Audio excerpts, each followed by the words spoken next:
Okay, well, we are live. Welcome to this 20-minute transformation where you and I make one shift that's going to have a big impact in your practice, in your career.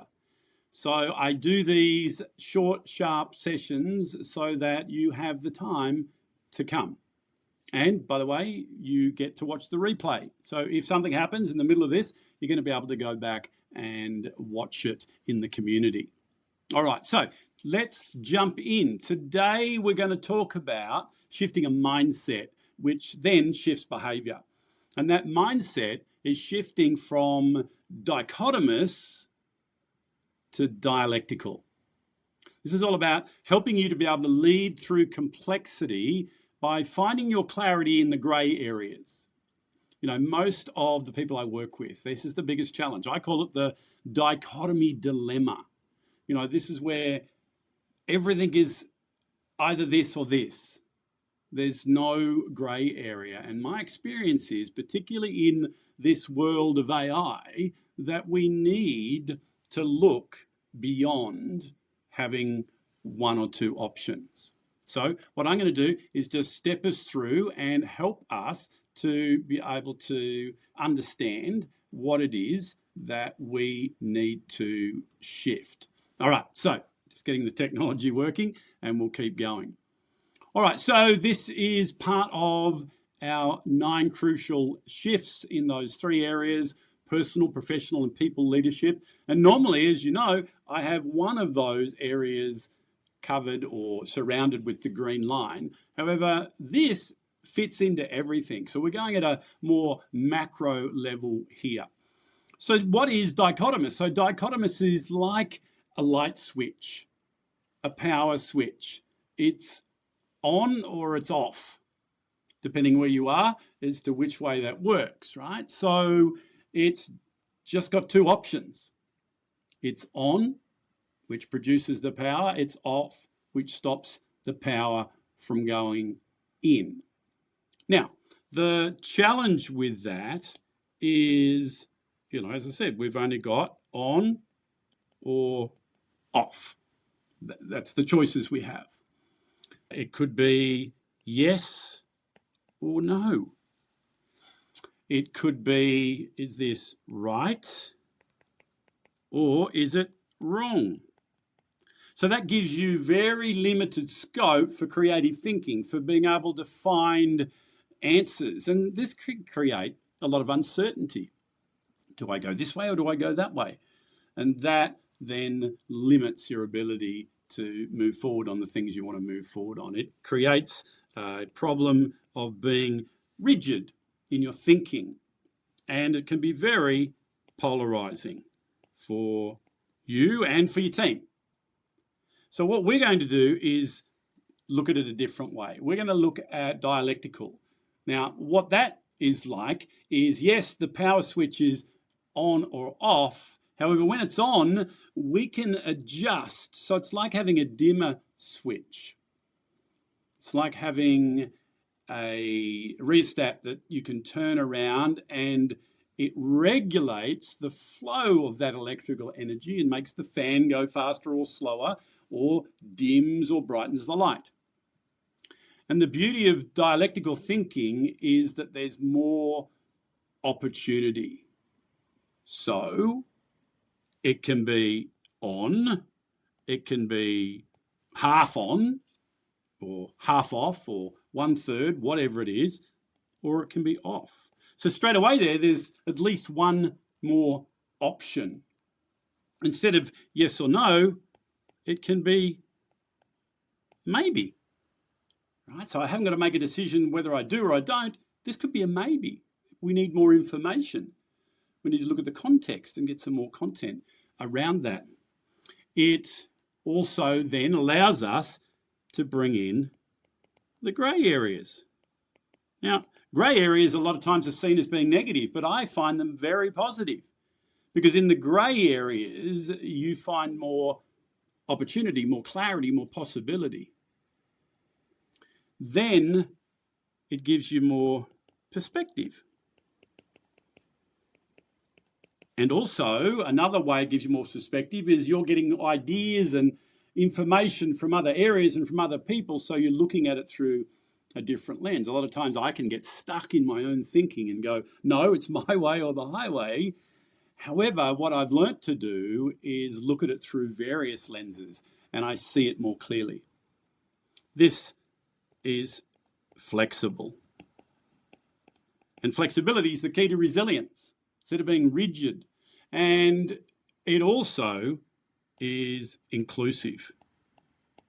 Inclusive of ideas and inclusive of people. All right, so that's to give you a little bit of an understanding of the switch, pardon the pun, that we need to make, right? We need to shift from dichotomous thinking alone to more dialectical. All right, let's keep going. So here we have a continuum, right? This is, as I said, what I call the dichotomy dilemma. And if I move that out of the way, then you can probably, oh, it doesn't want to play games with me today. Let me just move it over there. No, it doesn't want to. That's fine. So in this scenario, we have A or B. We've got two choices. Now, what I want to do is get us thinking around what are those A or B choices that we make. You know, as I said, that is also on or off. We've talked about that. Okay, it's yes or no. So looking at the work that you're doing, the environment that you're in, where do you use that? You know, I see this a lot where, you know, people are thinking just black or white. And as I said, that limits your creativity. Another one at the moment is, do we use human or do we use AI? Right? Which one of those do we use? And that makes it very challenging to make a decision. Another big one is, do we have billable hours or fixed fee? And once again, you've got to make a decision on either of those. You can see where I'm going here. You know, in terms of your own productivity, do I do it or do I delegate it?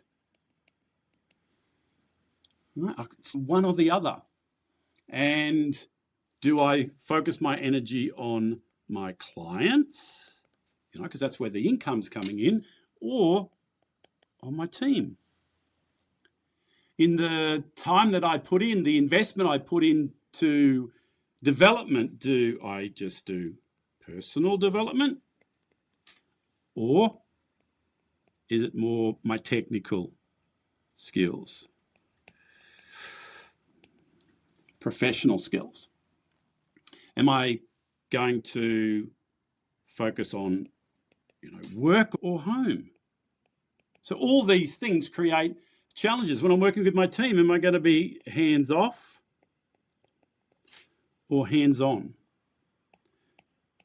Now, I know you're getting the point here, but I wanted to make sure that I give you areas that you can look at this on. You know, it's not always needed to be option one or option two.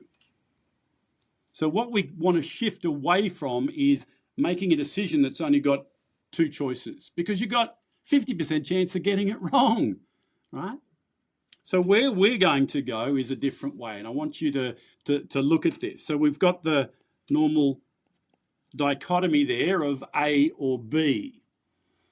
What dialectical allows you to do is have a C. Now, that alone isn't going to get the most out of this, because not only could you have a C, you could have a D, an E, an F, a G, a H, an I, and so on. So what we're effectively doing here is it could be some of this option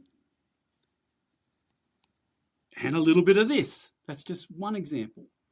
But looking at it in a different way so that you understand that there are more than two options is really going to help you. So what I've given you there is a blank sheet, all right, for you to go back to here and look at those things and add more of your own. These are just some things to get your thoughts going and go, okay, where could I get value out of shifting from my dichotomous thinking? Or firstly, let's step back.